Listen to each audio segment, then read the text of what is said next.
That's right. It's time for another episode of The Old Head Show. Welcome. Today is going to be kind of a special episode, I guess.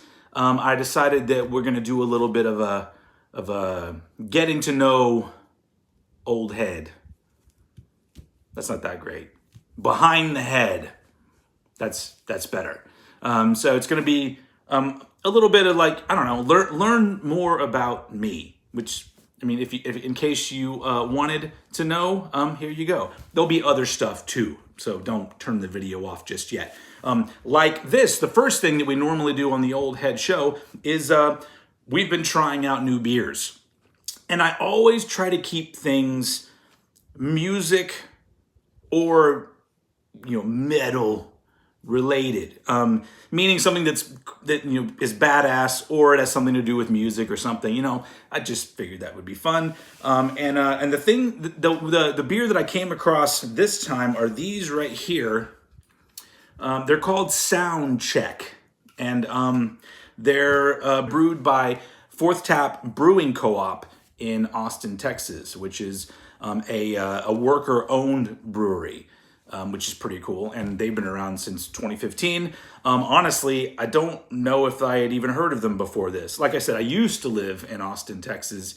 Now I live in Houston, Texas. But even when I was in Austin, Texas for the past 10 years of my life, I did fuck all, just like I do now. So I thought, yeah, sound check, and it looks like, I don't know if the design is supposed to look like this, but it looks like it's supposed to be like flyers, or something like that. I don't know if that's what they're going for, but I take it as that. Sound check. It's music. They're shows. This is a show. Let's try out these new beers. There you go. There's the Fourth Tap Brewery logo, and it's a pretty cool can. I like the color scheme. I don't know, the black and white with the blue. It's very, very pleasing to me. But will the beer be pleasing? Let's find out. All right, here we go. All right. Well, I didn't even look at what kind of beer this is. Does it really matter? It says Crispy Boy. Crispy Boy. It probably says somewhere on there, but you know me, I'll read it and go, I don't know what the fuck that means. So if you want to look it up and find out what it actually is, there you go.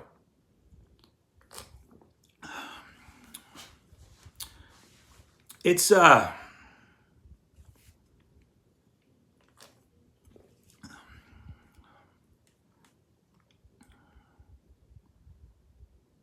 it's not very flavorful. There's not a lot going on. I don't really know why that would be. Let's see. This says that the body is halfway to full. The hoppiness is in the lower end, and the balance is kind of near the middle. What does any of that mean? I don't know, but it's fine. Honestly, it's like less flavorful than like a fucking Keystone that I normally drink.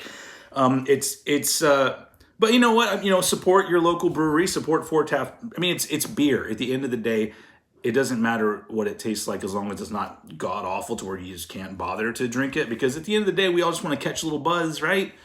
So I'm not going to fault them. This is not the best thing I've had. It's not the worst, but I don't really know what the worst would be. Maybe it will happen on this show. But it's all right. Sound check. I like the theme. I'll drink them. They're not offensive, but it's really just kind of whatever. It's a very whatever beer. Not very bold, just kind of like watery beer juice. Sorry, Fourth Tap. All right, so there we go. Some sound check beer from Fourth Tap Brewing Co-op. So, like I said, today is going to be getting to know, what did I call it? Behind the head. But first up, music news.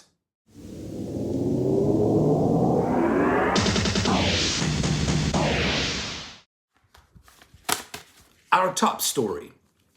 Vince Neil, who did absolutely nothing to anyone, gets repeatedly lambasted on the internet by droves of human dildos who could never even on their best day, front a legendary rock band in front of thousands of people for 2 hours a night. But they all seem like they need to chime in with their 2 cents. And why? It's clearly because the human race is a colossal failure. I mean, seriously, get a fucking life. All right? That's really all that happened. I think Ozzy had a surgery, and I heard he's fine.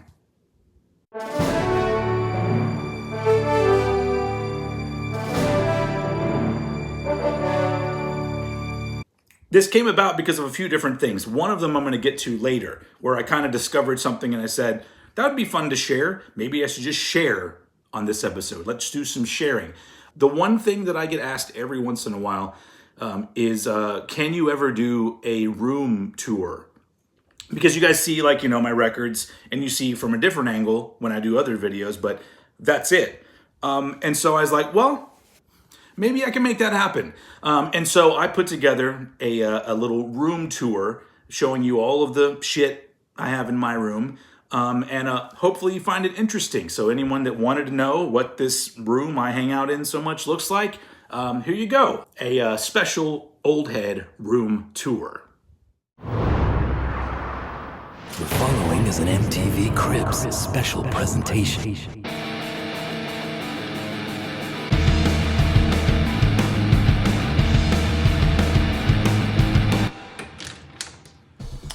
Hello there. Come in, come on. Welcome to my room, my office, my crib. Let's just start in this corner over here. Wayne's World movie poster, 1992. Then we have a little bit of Ugly Kid Joe. A lot of my posters are the original sort of ads that would have been hanging in record stores. That's kind of like my thing of what I like to collect.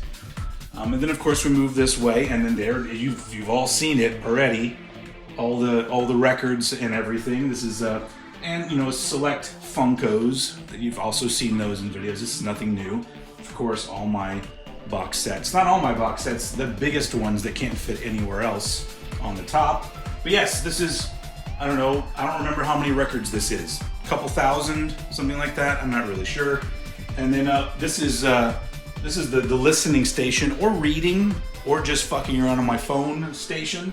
And over here we got some more posters. Of course, we have to have a Saint Anger poster, one of many Metallica posters in my room.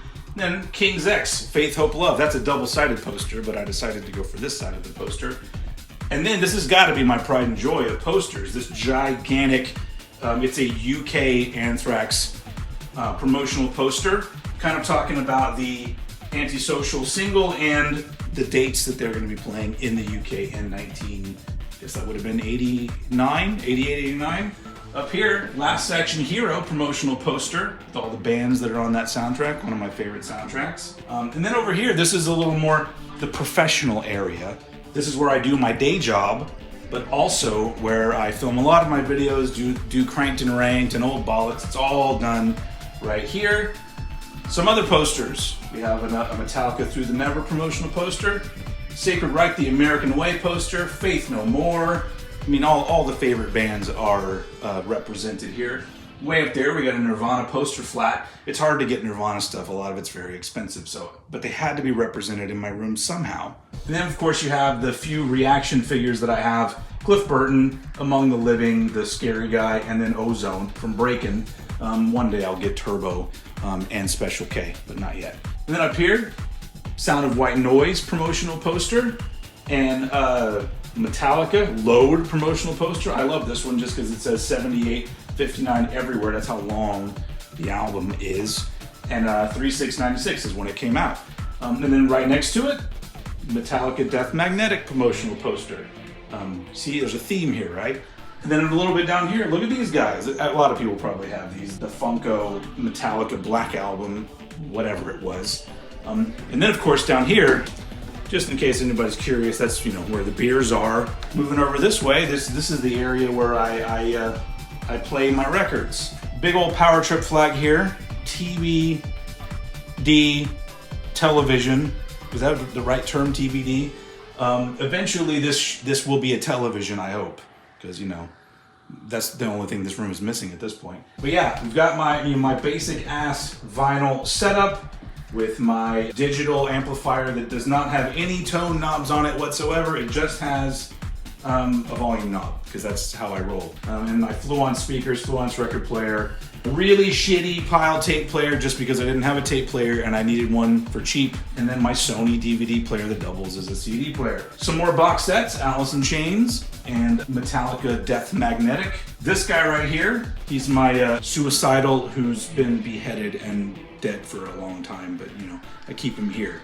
And then if you go down below here, books, magazines, a couple more box sets, Aerosmith, Nirvana, there's Queensryche, So What, these are all So What magazines down here, the metallic ones, and then some like Rip and Metal Edge and all that shit, I got a bunch of those, and then some books, random books. I'm not a big reader, all my shit's biographies for the most part. And then we move over to this corner over here. Whenever I feel creative, this is my guitar and my tiny amplifier because I'm not trying to be in a band anymore. Fuck that shit. So I have a tiny amp, and then whenever I want to record something, it's done on my laptop. Up here, this is a painting that my wife did when she was 15 years old. And I've always really loved it, and it's like having a piece of her in my room with me at all times, and I like that. And then Push Monkey promotional poster. I mean, that I'm pretty proud of that one because that's not one you see a lot. Up here in this corner, Metallica. This is a promo poster for the Live Shit Binge and Purge. Also double-sided. The other side just shows the box set, which I have over here, so I don't really need that. Here are all my VHSs. I've got most of the things that I want on VHS here. There's a lot of them. And then, of course, the Wayne's World Not dice game that I've never played, but it's intact. So maybe one day I'll play it. Did I miss anything over here? Up here, we got a Fudge Tunnel, Creep Diets poster flat. You've seen all these things. They're in my videos. Sacred Reich Independent poster, Fudge Tunnel, Creep Diets poster, my Pride and Joy, my Metallica Live Shit box set, some CDs, some cassettes, some rock cards. And then you finish it off up here at the top, you know, with a Sacred Reich Independent poster flat, Living Color Vivid poster flat. Like, I think really being in this room, if you look at the bands that I've chosen to put on my walls, you get an idea of who I am musically and the shit that's important to me. But that's my room. I guess I really didn't leave, I don't think I left anything out. Aside from individually going through records and books, which that's what other videos are for. So yeah, hopefully you enjoyed this trip around my crib. I don't know if it was boring or if it was interesting at all, but either way, welcome to my room, and now you've seen it, so don't ask me anymore. Okay, all right, let's get you guys can get out. Let's go. It's time to go. All right, I got a masseuse showing up in 15 minutes anyway, so you're gonna have to go.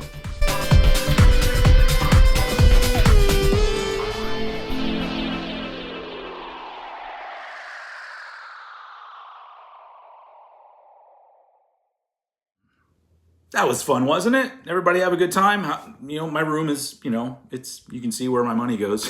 So, yeah, hope you enjoyed that. Now stop asking, like I said in the video, stop asking for room tours. I'm going to point everybody to this video from now on. Up next, Holy Grail. I think I've talked about one before, a Holy Grail that I finally get my hands on, and I have another one to share with everybody on tonight's episode, or today's, whenever you're watching. Hopefully it's at night if you're doing this. Come on, man. Not that day drinking isn't okay sometimes. Anyway, so this is a record I've been wanting to get my hands on for a really long time, and I usually, I know some people think that the only way to really be a record collector is to go get your hands dirty and go through like shitloads of crap, to find nothing and then maybe find one thing once a year. No, that's bullshit. I camp out on Discogs and just wait for somebody to sell something that I really want for a price that I think is reasonable. And it finally happened with this album, and I'm fucking stoked to have this album. Dreams of the Carrion Kind by Disincarnate. I mean, holy shit. The only Disincarnate album. Came out in 1993. This is a 1993 pressing. Like I said, the only album by Disincarnate, which was a band put together by James Murphy. You either know who James Murphy is, or when I list off these bands, you'll be like, oh, he's somebody to talk about. He played with Death, Obituary, Testament, Cancer. I mean, and he's done numerous guest appearances on all sorts of things. Google him. He's probably on something that you love. Amazing guitar player. And this is in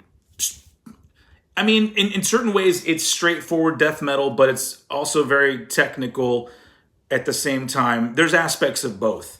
To me, it's like one of the best albums of that original, the big boom of death metal that happened in the early 90s.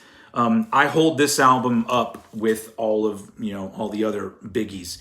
And just because it just does something to my ears. It's just, I don't know what it is. The tone of the guitars, the way that they play, everything about the album, I'm just like, it's fucking badass.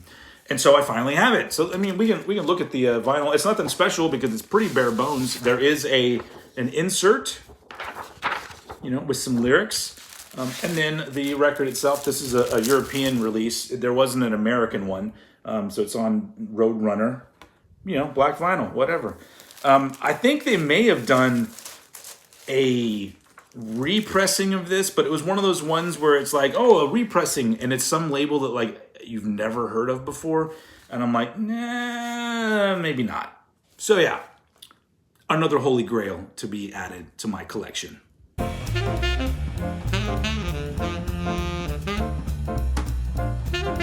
All right, so back to the getting to know, behind the head portion of the episode. So this all, like I said, this all came about because I found things. So I was looking around in some of like my old stuff, and I found this right here. This is a compilation CD called Voice This Sound on a very short-lived label called Inverse Records. Inverse Records was started, I believe it was started by Joel, who was in the band Pop Unknown. You may not know them. They were an Austin band, but if you're into the emo thing, they weren't really like emo, but they got lumped in with that. You may have heard of them before. But anyway, he put this comp out, and my old band is on here. We were called Gray Line. Not a very good name, which is funny because now I Google it. I'm like, oh, there are other bands that wanted that not very good name. All right, we'll take it. But we were around from around 2001 to like 2004, maybe 2003. I don't know, just a few years. It was, I mean, we I feel like we did a lot in a few years, but we never made a dent even in Austin. But yeah, we were included on this CD. If you look, you can see right there, Gray Line, right there. So I found this, and I'm like, well, this is interesting. Maybe I'll play this song for everybody out there. But then I found something better. So I'm like, all right, well, it's related to this because it's going to be from my band Gray Line. But it was in a box of old VHSs, which also included a old high school student film project that I acted in, and that was the beginning and the end of my acting career. Strange. What? Only 4 years ago I came to this school, still green behind the ears, and now I'm in the eve of my high school career. Pretty soon I'll be in and out of college and alone in the real world doing God knows what till the day I die. But the other thing that I found in that box was a music video that we shot. Now, it wasn't like to be shown to anybody. I had a friend who was working on learning how to use editing equipment, and so he just came in and filmed us in our practice room that we rented out, playing the song several times, and then he edited it together, and this was the resulting video. Wasn't supposed to be seen by anybody except for the band members, but today it's going to be seen by all of you. Now let me preface this by telling you this is not metal at all. In the early 2000s in Austin, Texas, there was really no metal scene. the people that I knew that were in metal bands were into the kind of metal that I did not want to make. So I found myself playing in pop punk bands, and what Greyline became, which I was steering us towards trying to be a little more post-hardcore. That's what I wanted to do, and that's the kind of music that we made for the most part, I guess. And the song that the video was made for was off of this EP, which is called Persistence Shall Prevail. I don't know who that kid is, so I don't remember even where the photograph came from. But yeah, this was a CD that we put out in 2002.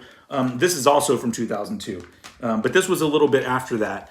And this was probably the best produced thing that we did.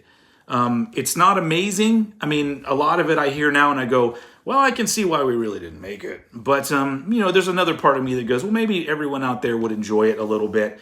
Or get a good laugh, or maybe, just poke fun at the shitty hairdo that I have. And no beard. There's really no beard. I think I got the George Michael kind of 5 o'clock shadow thing going on, but that's it. So a very different old head, a young head. I mean, this is a 2002. This is 20 years ago. Holy shit. So yeah, without further ado, there's been a lot of ado, and I apologize for that. Let's watch this music video for the song Not Quite Living by my old band, Greyline.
See what I'm saying? Might as well be a completely different person, right? I mean, that's one of our better songs. I would say. I wrote that one, so there you go. If anybody wants to know, I've written a few songs in my day. So yeah, there you go. That I don't know. I don't know why I feel nervous. There's nobody in the room, but I showed things like that, and I'm like, oh god, they're all gonna laugh at me. Anyway, I hope you enjoyed that.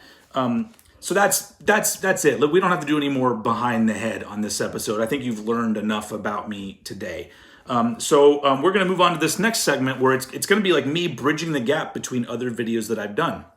So previously, not the last Old Head show, but the one before, I was showing off my record store day haul. And there was one record that I didn't get because it was postponed until a later date. And I finally got that one. So I thought I would show it to everybody since I showed all the rest of them in that one episode. Nothing Face by Voivod.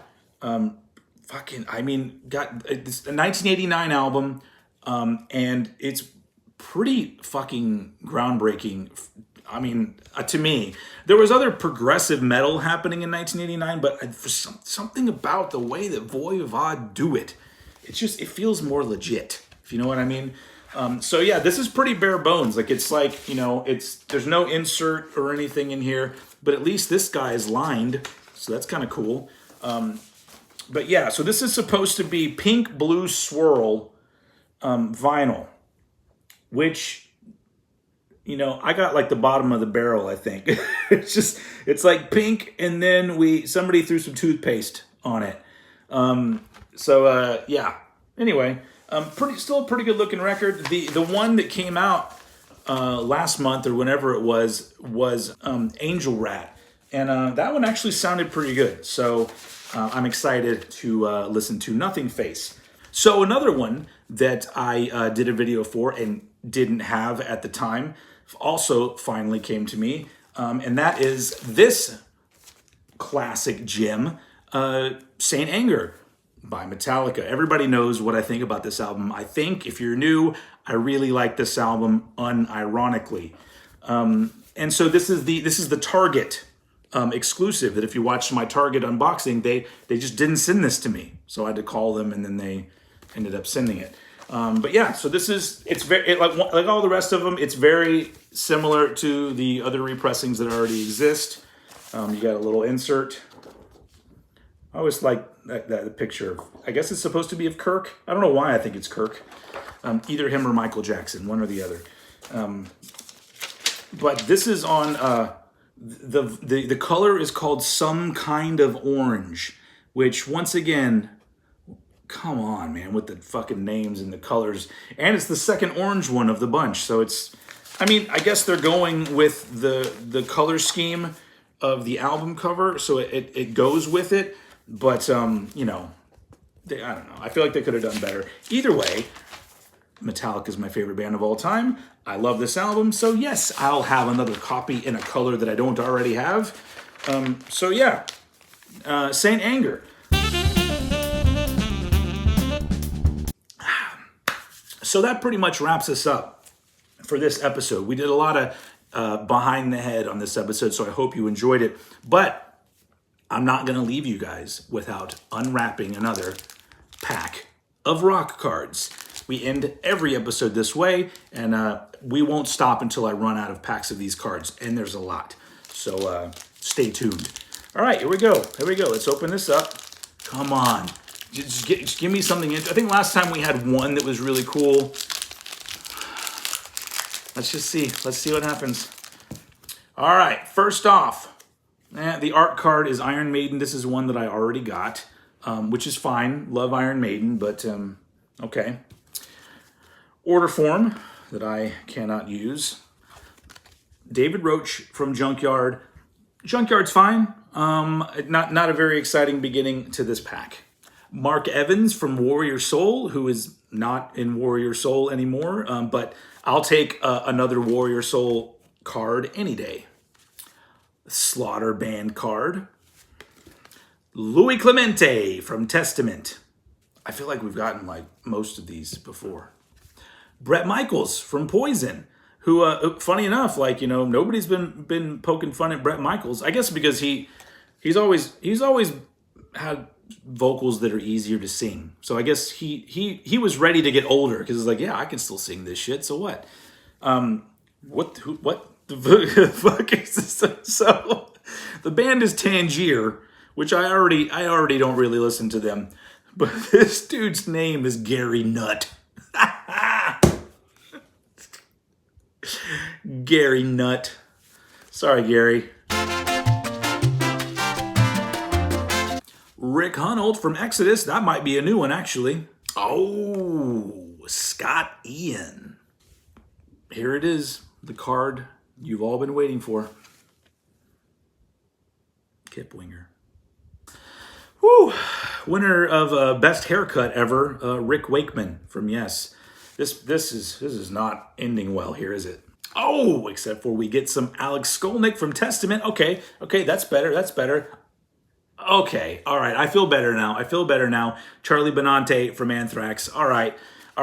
This is a lot better. And and last but not least, the last card of the bunch, they couldn't let us get away without one of these. Blake Sakamoto from the Dan Reed Network. You know, that band that everybody knows and remembers, and you can't go to any little town without saying the Dan Reed Network and then being like, yeah, I totally remember their album called something. I don't know. Anyway. Sorry, it's just so fascinating to me that there's like so much representation for the Dan Reed Network in these cards, and it's a band that I've even gone back and watched all sorts of old episodes of Headbangers Ball from back in the day.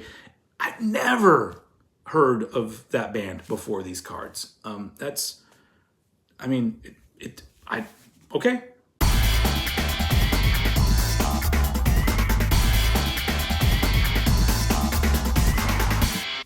All right, not an amazing beer, but it is what it is. Hopefully this show was better for you than this beer was for me. Doesn't matter. I'm gonna drink more of these and have a good old time. Who cares? So that's it. An interesting episode of the Old Head Show. Thank you for making it through. If you did, put all your comments down below. Talk all your shit you want to talk about me. That's fine. I've heard it all before. Although, I have to admit, it's not lost on me that a clip of me from when I was 17 years old looks more like me now than a clip of me from when I was 24 years old. Anyway, that's life, folks. So, yeah, hopefully you enjoyed this episode. Thank you very much for joining me. I'm going to be back again before you know it with some more shit. So I will see you all again very soon.